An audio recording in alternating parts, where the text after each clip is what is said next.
My name is Jack Short. Factory Green is offering only the trendiest and coolest apparel, accessories, and small housewares that are all green, eco-friendly in some way.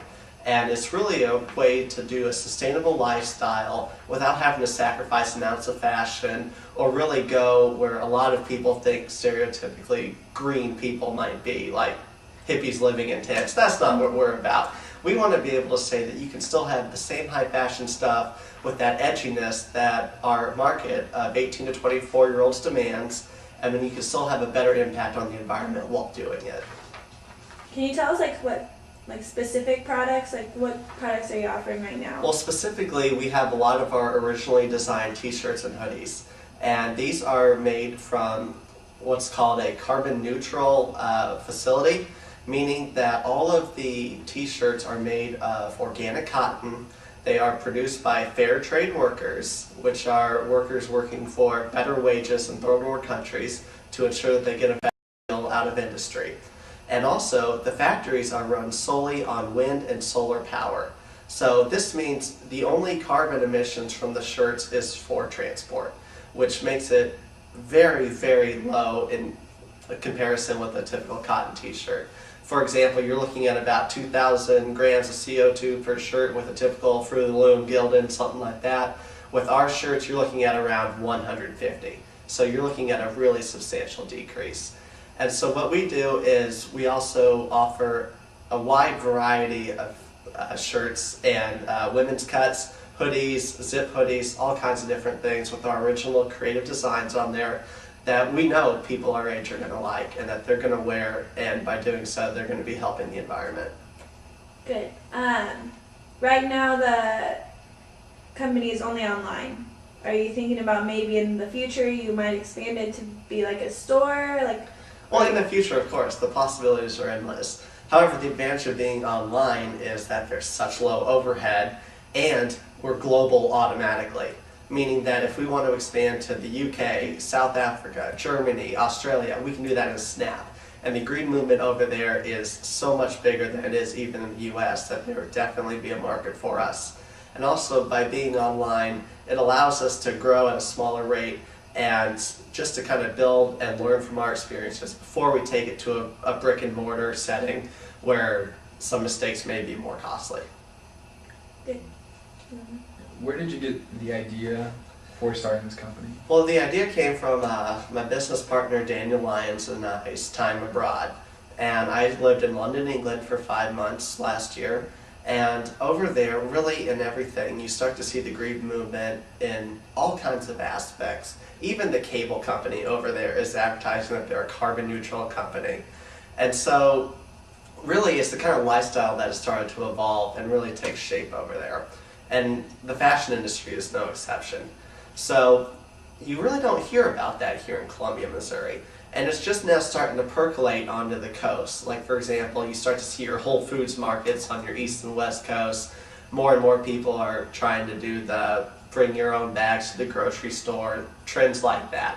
So we really wanted to jump in and capitalize on it and really try to bring the green movement mainstream, kind of take a little bit of that European trendiness and edge and bring it here to the central United States, also hopefully taking it further, even globally. Before you went to study abroad, had you been thinking about starting your own business? Were you trying to come up with ideas for a business to run? I had always wanted to start my own business, and so did my business partner, Daniel Lyons. However, it was one of those things where we didn't really know what to do, and quite honestly, it was a little bit of a passive thing. We weren't actively trying to seek out ideas, but we're both pre-med students, and anyone going into the medical field knows that until about age 30, you're going to be so far in debt you can't even breathe, and at about age 40, then you'll be able to pay off your debt, and about age 50, then you'll be able to buy a car. So it's one of those things where we didn't have to wait until we're 45 or 50 and try to open up our own practice and then just try to start a business there. We wanted to start 30 years earlier when we were both 21 and when we have this whole opportunity ahead of us. So it was really one of those things where we'd always wanted to pursue that ambition We both have a really big business savvy. Like, for example, I am the one that wakes up every morning and reads the Wall Street Journal and The Economist and watches CNBC. But it's just one of those passions that I've always been wanting to try out, and so we'll see where it takes us. Were you interested in the green movement before you went to Europe, or was that more of an eye-opening experience? I had no interest in the green movement before I went to Europe.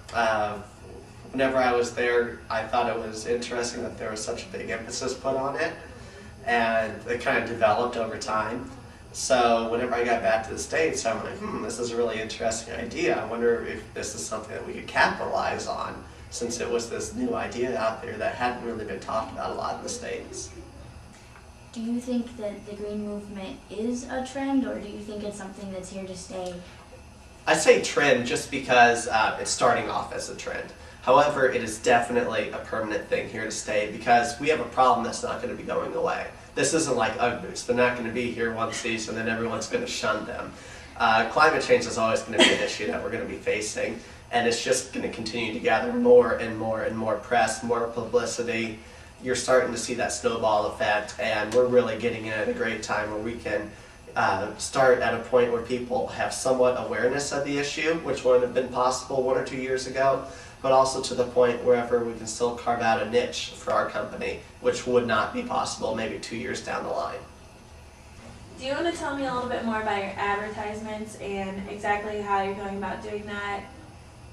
Well, it was really a question of who's looking at our stuff and how do we get them. So we tried to break it up a little bit. We know that all the eco people are going to be interested in this, so that's why we went to some of the eco blogs. We're going to be purchasing some of their banner ads, and we're also really hoping to be written up in some of their features and in the blogosphere in general, and really trying to get our name out there as well in that form. And we also need to go to the people who aren't that involved in the movement, which is the vast majority of us. And so for that, we're going to Facebook, where literally almost every college student is on there. And for those who might not have a Facebook, or for those that are trying to get through us by a search engine or something like that, we need to be putting some money into Google, because obviously Google is where you need to be putting your money if it's in any search engine whatsoever. So we're strategically positioning ourselves there so that if you're typing in eco-friendly clothing, hopefully Factory Green is going to pop right up there. All right, so what do you think some future goals for your company would be? Well, future goals for the company, obviously we need to make enough capital in order to grow big time. So I would say in the first year, we really want to take this online business, develop it, turn it into a website with a huge range of quality offerings, but not to the point where we don't want to be an Amazon or a Walmart or anything like that. We want to stick to our niche, which is only the coolest and best stuff. If it's on our site, you know it's going to be good. And about maybe a year from now, we'll see where we can grow it.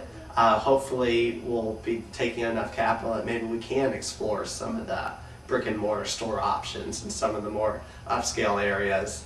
And we really want to take it global as soon as possible. I would not be surprised if we're global within the next year.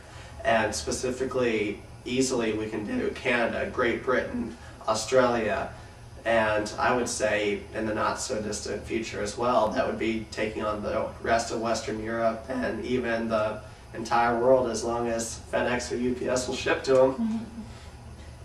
Do you want to tell us a little bit more about how we can get to your website?